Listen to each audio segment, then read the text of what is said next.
我今天给大家介绍鲁菜中的一道菜是洗丸子啊。鲁菜的特点是用葱、姜、料酒和酱油做调料啊。主要材料有海鲜和猪肉啊。另一个特点是使用汤汁。我今天要做的是洗丸子，会用到所有这些常用的调料和猪肉啊。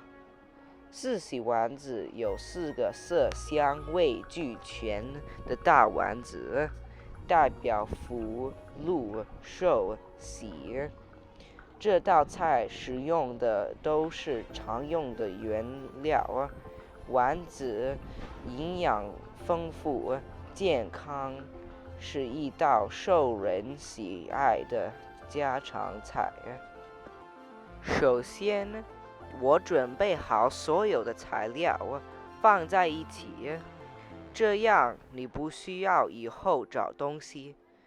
这是做饭的一个好习惯呢。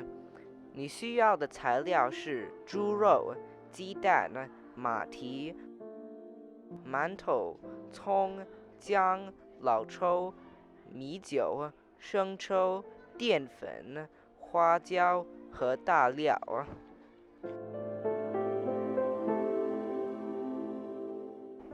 切碎马蹄、葱、姜和馒头。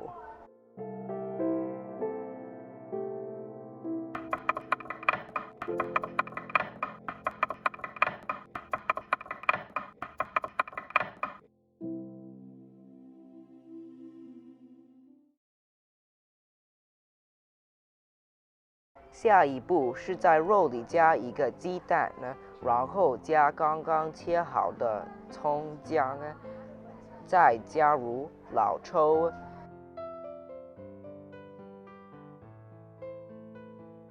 料酒、生抽、盐、水淀粉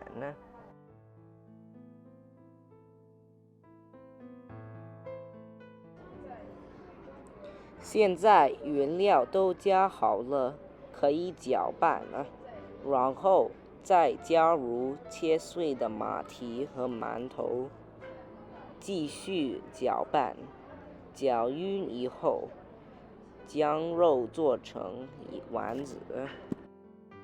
在锅里加入很多油，等油热了以后，把丸子放进去，煎到表面金黄，就可以从锅里取出来。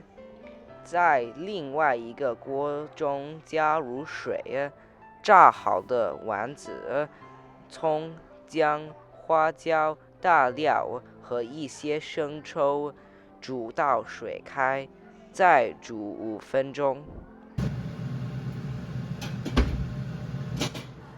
取出丸子，加入水淀粉，继续烧开，直到汤汁变浓，将汁浇在丸子上，这道四喜丸子就做好了。